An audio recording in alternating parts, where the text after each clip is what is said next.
إن الحمد لله نحمده ونستعينه ونستغفره ونعوذ بالله من شرور أنفسنا وسيئات أعمالنا من يهده الله فلا مضل له ومن يضلل فلا هادي له أشهد أن لا إله إلا الله وحده لا شريك له وأشهد أن محمدا عبده ورسوله اللهم صل على سيدنا محمد وعلى آله وصحبه وسلم أما بعد فيا عباد الله أوصيكم ونفسي بتقوى الله وقد فاز المتقون قال الله تعالى في القرآن الكريم وسط القائلين أعوذ بالله من الشيطان الرجيم بسم الله الرحمن الرحيم يا أيها الذين آمنوا اتقوا الله حق تقاته ولا تموتن إلا وأنتم مسلمون. Puji dan syukur kita panjatkan kepada Allah Subhanahu wa taala. Salawat serta salam kita limpahkan kepada yang habibana wa nabiyana Muhammad sallallahu alaihi wasallam. Hadis senantiasa berwasiat kepada kita semua agar kita meningkatkan kualitas ketakwaan kita kepada Allah Subhanahu wa taala dengan melaksanakan perintahnya menjauhi larangannya. Karena salah satu kunci daripada amal ibadah kita adalah ketakwaan. Allah berfirman Bismillahirrahmanirrahim innama yataqabbalu Allahu minal muttaqin. Sesungguhnya Allah hanya menerima amalan dari hamba-Nya yang bertakwa. Kemudian kunci memudahkan segala urusan kita adalah ketakwaan. Allah katakan Bismillahirrahmanirrahim wa may yattaqillah yaj'al lahu min amrihi yusra. Barang siapa yang bertakwa kepada Allah, maka Allah jadikan urusannya mudah. Kemudian punya solusi atas segala permasalahan dan jaminan mendapatkan rezeki yang tidak juga kepada ketakwaan kita kepada Allah. Maka Allah tegaskan dalam Quran Bismillahirrahmanirrahim wa may yattaqillah yaj'al lahu makhraja wa yarzuqhu min haitsu la yahtasib. Bahkan lebih dari ketakwaan akan menyelamatkan seorang dari siksa neraka. Maka tegaskan dalam firman-Nya Bismillahirrahmanirrahim summa nunajjil ladzina taqaw. Kemudian kami kata Allah akan menyelamatkan hamba-hamba yang bertakwa dari siksa neraka. Maka satu kali bagi Rasulullah kepada kita selalu umatnya pesan beliau dalam sabdanya ittaqillah haitsu ma kunta. Bertakwalah kepada Allah di mana kalian berada. Karena hamba yang paling mulia di Allah dan mereka yang paling bertakwa. Inna akramakum indallahi atqakum. Kemudian bekal terbaik kita untuk tujuan terakhir kita adalah ketakwaan. Allah berfirman Bismillahirrahmanirrahim wa tazawwadu wa inna khairul taqwa. Dan berbekalah dengan semua bekal terbaik adalah ketakwaan kalian kepada Allah Subhanahu wa taala. Pada Allah, alhamdulillah hari ini kita berada di hari yang mulia, hari yang dikatakan oleh para ulama sebagai sebenarnya penghulunya dan setiapnya hari ini. Maka Allah hari yang mulia pun pada senantiasa memberikan kita semua baik dunia kelak di akhirat. Amin ya Allah ya Rabbal. Pada ini Allah dari 60 ayat yang ada di dalam Quran, ada ayat-ayat yang berbicara tentang janji Allah kepada kita sebagai makhluk, kepada kita sebagai hamba-Nya. Hal yang digarisbawahi, ketika Allah sudah berjanji kepada hamba-Nya, maka Allah pasti akan menepati semua janjinya. Allah katakan dalam Quran dalam surah Al-Hajj, Allah berfirman Bismillahirrahmanirrahim wa la yukhlifu wa'dah. Dan Allah sekalipun tidak akan ingkar terhadap janjinya. Berbeda dengan sekian manusia, ada sekelompok orang yang begitu tidak mengubah janji, namun lupa untuk menepati. Dan hal ini pernah disiap bagi Rasulullah SAW. Kata beliau salah satu orang munafik. Kata beliau wa idza wa'ada akhlafa.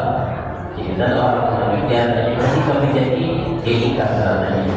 Berbeda dengan Allah, Zat yang Maha Kuasa, Zat yang segalanya. Ini kalau menjadi yang ini Allah pasti akan menepati semua janjinya. Di antara ayat yang berbicara tentang Allah, yang pertama terdapat di dalam surat Al-Quran ayat 7. Allah berfirman, Bismillahirrahmanirrahim, wa idza adana rabbukum la in syakartum la azidannakum. Dikata Allah di dalam Al-Rahim, la in syakartum, jika kalian bersyukur kepadaku, la azidannakum, maka pasti akan tambahkan diriku nikmatku kalian. Selama kita dunia tentu banyak nikmat, anugerah, rezeki yang memberikan kepada kita. Kalau kita ingin nikmat tersebut bertambah banyak, bertambah berkah, maka salah satu kuncinya adalah rajin lagi hamba yang paling bersyukur kepada Allah Subhanahu wa Ta'ala. Bagaimana cara bersyukurnya? Kata Allah, "Fasbuhu 'ala fi sabili mardati", yaitu menggunakan semua nikmat yang Allah berikan kepada kita di jalan yang diridhoi pada Allah Subhanahu wa Ta'ala. Satu contoh, ketika Allah berikan kepada kita kesehatan, kalau kita ingin kesehatan untuk dijaga oleh Allah, ditambahkan Allah, selagi kita sehat, maka perbanyak ketaatan, perbanyak amal soleh, perbanyak hal-hal yang baik yang diridhoi pada Allah Subhanahu wa Ta'ala. Atau contohnya yang lain, ketika Allah berikan kepada kita harta yang berkecukupan, harta yang lebih, maka kalau kita harta tersebut menjadi harta yang bertambah berkah, harta yang banyak, maka yang pernah diorang yang pelit, yang saya membelanjakan dengan Allah, baik dengan zakat, infak atau sedekah. Maka jangan pernah salahkan Allah ketika ada orang yang telah memberikan rezeki, ketika dia telah bersyukur, maka bukan ditambah, tapi Allah akan ambil lagi nikmatnya tersebut. Maka janji yang pertama, bagi mereka yang paling bersyukur, Allah akan menambahkan nikmatnya kepada hamba tersebut karena syukurnya kepada Allah Subhanahu wa Ta'ala. Pada firman Allah, ada pun ayat yang kedua yang berbicara tentang Allah terdapat di dalam surat Al-Baqarah ayat 152. Allah berfirman, Bismillahirrahmanirrahim, fadhkuruni adhkurkum. Kata Allah, ingatlah kalian kepadaku, maka aku akan ingat kalian. Sebagian kita ingat kepada Allah hanya ketika masjid saja, atau di musola saja, atau dalam pengajian. Di tempat-tempat lain terkadang banyak orang yang lupa dan lalai kepada Allah Subhanahu wa Ta'ala. Orang yang berbagi kepada Allah banyak yang lupa kepada Allah. Orang yang berjaya pasar banyak lupa kepada Allah. Di masjid apa? Banyak orang yang berani melanggar aturan Allah Subhanahu wa Ta'ala. Orang yang berjaya kantor dan lupa kepada Allah berani untuk mengambil hak orang lain yang bukan haknya. Orang yang berjaya pasar karena lupa kepada Allah berani untuk mengambil timbangan sehingga memberikan orang lain. Maka jangan pernah mengharap Allah akan mengganti kita. Allah akan menolong kita jika kita sering lalai dan lupa kepada Allah Subhanahu wa Ta'ala. Maka basuh kita dengan zikir kepada Allah, senantiasa isi hati kita untuk senantiasa ingat kepada Allah. Dan di antara orang yang ingat kepada Allah, hatinya, kemudian lidahnya dan ucapannya serta dadanya tidak pernah melupai orang lain. Bahkan di tafsir yang dikatakan makna fadhkur, artinya fadhkuruni bil a'mal as-salihah adhkurkum bi rahmatillah. Kata ulama, maksud dari ayat ini artinya ingatlah kepada Allah dengan amal saleh, maka Allah akan mengingat kita dengan rahmat dan ampunannya. Bahkan Rasulullah menyatakan dalam hadisnya, ta'aruf ila Allah ar-raha ya'rifka bisyiddah. Ingatlah kepada Allah dalam waktu bahagia, maka Allah akan membantu kita ketika kita dalam keadaan sulit. Maka janji Allah yang kedua, barang siapa yang ingat kepada Allah, maka Allah janji akan menolongnya, akan hanya di mana dia berada. Ada yang ketiga, ya Allah terdapat di dalam surat Al-Ghafir ayat 60. Allah berfirman, Bismillahirrahmanirrahim, wa qala rabbukum astajib lakum. Kata Allah dengan Quran, "Ud'uuni astajib lakum." Berdoalah kalian kepadaku, maka aku akan perkenankan doa kalian. Sebagai orang yang beriman, kita mestinya kita percaya doa yang kita panjatkan, semua oleh kita pasti akan dikabulkan dan dijawab oleh Allah Subhanahu wa Ta'ala. Ini janji Allah. Allah pernah terbesit di dalam diri kita, di dalam hati kita. Kita ini sudah berdoa dari dulu sampai sekarang. Siang malam kita berdoa dari muda sampai tua. Dan kenapa ada doa-doa yang belum dijawab oleh Allah SWT. Apakah ingkar terjadinya? Maka janganlah langsung kita menyalahkan Allah SWT. Mari kita muhasabah diri kita, mari kita introspeksi diri kita. Di dalam kita bermain yang dikatakan oleh Imam Nawawi adalah di sana ada seseorang yang melakukan safar atau perjalanan yang bukan untuk kemaksiatan. Kita tahu bahwa salah satu doa yang dijawab ketika seorang melakukan perjalanan bukan untuk kemaksiatan. Dan seorang ini berdoa kepada Allah dengan doa yang pasti dan penuh khusyuk, tapi doanya tidak dijawab oleh Allah SWT. Maka Rasulullah mengatakan, kenapa hamba ini tidak dijawab oleh Allah? Alasan yang pertama, karena makanannya berasal dari makanan yang haram, minuman yang diminum berasal dari minuman yang haram, bahkan pakaiannya yang dibeli berasal dari harta yang haram. Maka bagaimana mungkin Allah akan mengabulkan doa? Dan bagi kita orang yang senantiasa menjaga dan hal haram, ketika kita berdoa, yakini Allah pasti akan mengabulkan dan menjawab doa kita. Adapun penjabat Allah itu bermacam-macam, punya variasinya. Syekh Abdul Salam dalam kitab mengatakan ilmu ijabah tatanawwa, bahwa bentuk ijabah Allah terhadap doa itu bermacam-macam. Sesuai dengan hadis baginda Rasulullah SAW mengatakan, "Man muslimin yang dakwah." Jadi tidaklah seorang muslim berdoa kepada Allah laisa fi ithman, yang doanya tidak ada unsur kemaksiatan, tidak ada unsur dosa, illa a'udzu billahi min dzalik, kecuali Allah akan memberikan satu di antara tiga pilihan. Imma an tu'adillahu ta'ala. Pilihan pertama, Allah akan segera mengabulkan doa. Jadi apa yang diminta hambanya, Allah langsung kabulkan ketika di dunia. Minta ini harus dibuka kepada Allah. Itu pilihan yang pertama. Wa imma ayyuhal fil akhirah. Atau yang keduanya, Allah akan menyimpannya untuknya di akhirat kelak.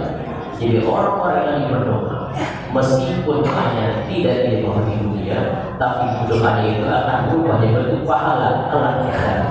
Nah, dikatakan dalam perkataan banyak orang-orang kelak di akhirat yang bingungan, amal kebaikannya itu sudah habis. Namun bagi orang yang berdoa, ada pahala yang bisa disambung, yang bisa diraih untuk memperberat amal kebaikannya sehingga dia menjadi selamat di akhirat. Dan ketiganya, wa imma ayasrifahu min nasmiha, atau dirinya akan jauhkan dari berbagai macam keburukan. Jadi tiga hal bentuk ijabah Allah bagi mereka yang kami berdoa di doa. Yang pertama, Allah ijabah sesuai dengan permintaannya ketika dia sendiri. Yang keduanya, Allah simpan sebagai bentuk pahala. Atau yang ketiganya, Allah jauhkan dirinya dari berbagai macam keburukan. Maka jadi Allah yang ketiga, barang siapa yang meraih doa, Allah pasti akan ijabah semua doanya. Adapun yang terakhir, ayat yang berbicara tentang janji Allah terdapat di dalam surat Al-Anfal ayat 33. Allah katakan wa kalau Allah mu'adzib wa yastaghfir, dan Allah tidak akan mengazab mereka sedang mereka meminta ampun. Dari ayat ini kita bisa mengambil hikmah dan belajar. Ketika kita ingin dijauhkan dari perintah Allah, dari sisa Allah, dari azabnya Allah, maka rajin-rajinlah di hamba yang pandai istighfar, rajin bertobat kepada Allah, minta ampunan kepada Allah. Kenapa? Kita ini makhluk yang rentan sekali terjerumus ke dalam dosa dan kemaksiatan. Kalau kita berkaca kepada yang mulia baginda Rasulullah SAW, beliau sebagai maksum yang terjaga dari dosa dan kemaksiatan, beliau tidak pernah absen untuk beristighfar kepada Allah. Rasulullah katakan hadisnya, wallahi inni la astaghfirullah wa atubu ilaihi fil yawm akthar min 70 marrah. Kata Rasulullah, demi Allah, aku ini orang yang senantiasa meminta ampun kepada Allah, bahkan bertobat kepada Allah dalam sehari tidak kurang dari 70 kali. Bahkan dari siang dikatakan sampai 100 kali. Bayangkan sosok yang mulia yang sudah dijamin surga belum tetap beristighfar. Nah kita orang-orang yang rentan dengan kemaksiatan, terkadang istighfar 3 kali bisa salat, terkadang kita malas. Lantas ampunan mana yang bisa kita raih, surga yang bisa kita dapatkan kalau kita enggan beristighfar kepada Allah Subhanahu wa Ta'ala. Bahkan faedah yang lainnya dari istighfar yang kita baca, Rasulullah man lazima al-istighfar ja'ala Allahu lahu min kulli dhikrin makhrajan wa min kulli hammin farajan wa razaqahu min haitsu la yahtasib. Kata Rasul, barang siapa yang biasa istighfar, 3 keuntungan yang bisa didapatkan. Yang pertama, Allah berikan jalan keluar atas segala kesulitannya. Yang keduanya, Allah berikan solusi atas segala kesulitannya. Yang ketiga, Allah berikan rezeki dari arah yang tidak diduga. Oleh karena itu, pada kesempatan ini, mari kita sama-sama yang pertama bagi hamba yang paling bersyukur atas segala nikmat Allah, karena jadi Allah barang siapa paling bersyukur, Allah akan tambahkan nikmatnya untuk hamba tersebut. Yang keduanya, mari kita sama-sama senantiasa ingat kepada Allah. Bahasa lidah kita dengan zikir kepada Allah. Kenapa? Bagi mereka yang pandai ingat kepada Allah, Allah akan senantiasa mengingatnya dan mati dalam kondisi Allah. Yang ketiganya, mari kita isi waktu kita untuk banyak berdoa kepada Allah, banyak berdoa kepada Allah, karena doa yang kita panjatkan pasti dijawab oleh Allah Subhanahu wa taala. Tempatnya, mari kita hamba-hamba yang paling beristighfar, bertobat dan minta kepada Allah, karena istighfar yang kita baca Allah janji akan jauhkan kita dari murka dan azab. Mudah-mudahan Allah istiqomah kita dan berikan istiqomah kita dalam ketaatan. Allah memberikan usia kita, Allah sehatkan badan kita, dan kalau kita berdoa malaikat dalam husnul khatimah. Amin ya Allah ya rabbal alamin. Bismillahirrahmanirrahim. Wal 'asri innal insana lafi khusr illa alladziina aamanu wa 'amilus shalihaat wa tawaasaw bil haqqi wa tawaasaw bis sabr. Barakallahu fil 'ulumi wa nafa'ana bima fihi min dhikril hakim wa taqabbala minna wa nastaghfiruhu innahu huwal ghafurur rahim. Allahumma salli ala sayyidina Muhammad wa ala ali sayyidina Muhammad.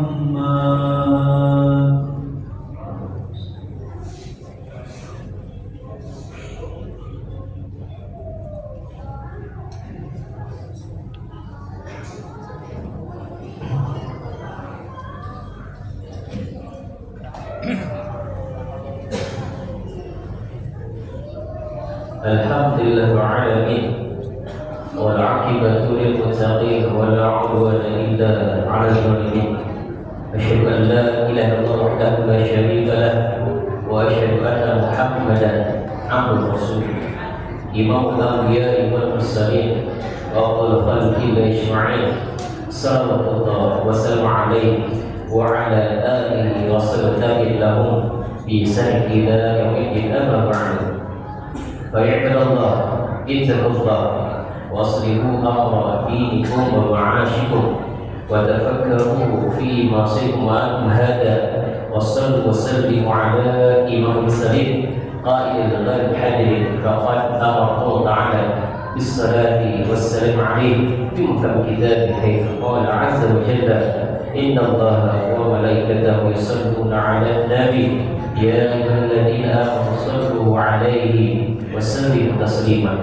اللهم صل على سيدنا محمد وعلى ال سيدنا محمد كما صليت على سيدنا ابراهيم وعلى ال سيدنا ابراهيم وبارك على سيدنا محمد وعلى ال سيدنا محمد كما باركت على سيدنا ابراهيم وعلى ال سيدنا ابراهيم في العالمين انك حميد مجيد. وارض اللهم عن الخلفاء الراشدين وعن ازواجه امهات المؤمنين وعن سائر الصحابه اجمعين وعن المؤمنين والمؤمنات الى يوم الدين وعنا برحمتك يا ارحم الراحمين. امين يا الله يا رب العالمين. اللهم اغفر للمسلمين والمسلمات والمؤمنين والمؤمنات الاحياء والاموات انك سميع مجيب دعوات يا قاضي الحاجات. ربنا ظلمنا انفسنا وان لم تغفر لنا وترحمنا لنكونن من الخاسرين. ربنا اتنا في الدنيا حسنه وفي الاخره حسنه وقنا عذاب النار. عباد الله ان الله يامر بالعدل والاحسان وايتاء ذي القربى وينهى عن الفحشاء والمنكر يعظكم لعلكم تذكرون فاذكروا الله يذكركم واشكروا على نعمه يزدكم ولذكر اكبر. أقيموا الصلاة.